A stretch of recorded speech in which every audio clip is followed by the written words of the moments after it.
Gulf രാജ്യങ്ങളിൽ മിക്കയിടങ്ങളിലും വേനൽ ചൂട് കടുത്തതോടെ UAE-യിലടക്കം യെല്ലോ അലേർട്ട് പ്രഖ്യാപിച്ചിരിക്കുകയാണ്. UAE-യിലെ അന്തരീക്ഷത്തിൽ പൊടിപടലങ്ങൾ നിറയാനുള്ള സാധ്യത മുന്നിൽ കണ്ടാണ് ദേശീയ കാലാവസ്ഥാ കേന്ദ്രം UAE-യിൽ ഇപ്പോൾ അലേർട്ട് പ്രഖ്യാപിച്ചിരിക്കുന്നത്.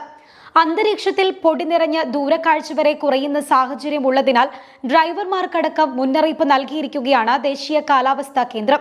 പൊടിപടലങ്ങൾ നിറഞ്ഞ കാലാവസ്ഥ മൂലം ദൂരക്കാഴ്ച കുറയുന്നതിനാൽ വാഹനം ഓടിക്കുന്നവർ ജാഗ്രത പുലർത്തണമെന്ന് അബുദാബി പോലീസും മുന്നറിയിപ്പ് നൽകിയിട്ടുണ്ട്. ശ്രദ്ധയോടെ വാഹനം ഓടിക്കണമെന്നും ഫോണിലും മറ്റും നോക്കി അശ്രദ്ധമായി വാഹനം ഓടിക്കരുതെന്നും പോലീസ് വ്യക്തമാക്കുന്നു. അതേസമയം ചില കിഴക്ക് തെക്കു പ്രദേശങ്ങളിൽ ഉച്ചയ്ക്ക് ശേഷം മഴയ്ക്കുള്ള സാധ്യതയും കാലാവസ്ഥാ കേന്ദ്രം പ്രവചിക്കുന്നുണ്ട്. ഉൾപ്രദേശങ്ങളിൽ ഇന്ന് താപനില 47 ഡിഗ്രി സെൽഷ്യസ് ആണ്. കഴിഞ്ഞ ദിവസങ്ങളിൽ UAE-യിൽ പകൽ താപനില 50 ഡിഗ്രി സെൽഷ്യസിനോട് വരെ അടുത്തിരുന്നു. രാജ്യത്തിന്റെ മറ്റു ഭാഗങ്ങളിൽ രേഖപ്പെടുത്തിയത് 45 മുതൽ 48 ഡിഗ്രി സെൽഷ്യസ് വരെയാണ്. അന്തരീക്ഷ ഈർപ്പം 100% ഉയരുന്നതും ഉഷ്ണം കൂട്ടും.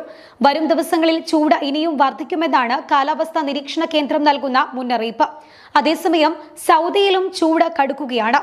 പ്രധാനമായും ഹജ്ജ് നടക്കുന്ന മക്ക, മദീന പ്രദേശങ്ങളിൽ ചൂട് ശക്തമാണ്. 5 മുതൽ 47 ഡിഗ്രി വരെ സെൽഷ്യസാണ് ഇവിടെ താപനില. കിഴക്കൻ പ്രവിശ്യയിലെ താപനില 48 ഡിഗ്രി സെൽഷ്യസ് കടന്നു. വരാനിരിക്കുന്ന ദിവസങ്ങളിൽ താപനില ഉയരുമെന്നും കാലാവസ്ഥാ വിദഗ്ധർ വ്യക്തമാക്കിയിട്ടുണ്ട്. എന്നാൽ വടക്കൻ അതിർത്തി പ്രദേശങ്ങളിൽ തണുത്ത കാറ്റിനും ഇടിമിന്നലോടുകൂടിയ മഴയ്ക്കും സാധ്യതയുള്ളതായും അൽജൌഫ് ഭാഗങ്ങളിൽ പൊടിയോടുകൂടിയ ചൂട് കാറ്റിന് സാധ്യതയുള്ളതായും കാലാവസ്ഥാ കേന്ദ്രം മുന്നറിയിപ്പ് നൽകുന്നു. വേനൽ ചൂട് കടുത്തതോടെ UAE-യിൽ ഉച്ചവിശ്രമ നിയമമടക്കം പ്രഖ്യാപിച്ചിരുന്നു. ജൂൺ 15 മുതൽ സെപ്റ്റംബർ 15 വരെയാണ് തൊഴിലാളികളെ വെയിലത്ത് ഇരുത്തി ജോലിയെടുപ്പിക്കുന്നത് രാജ്യത്ത് നിയമവിരുദ്ധമാക്കിയിരിക്കുന്നത്. തുടർച്ചയായി 20ാം വർഷമാണ് UAE ഉച്ചവിശ്രമ നിയമം നടപ്പിലാക്കുന്നത്. ഉച്ചയ്ക്ക് 12:30 മുതൽ വൈകിട്ട് 3 മണി വരെ തുറസായ സ്ഥലങ്ങളിൽ വെയിലത്ത് തൊഴിലാളികളെ പണിയെടുപ്പിക്കാൻ പാടില്ല എന്നാണ് നിയമത്തിൽ പറയുന്നത്.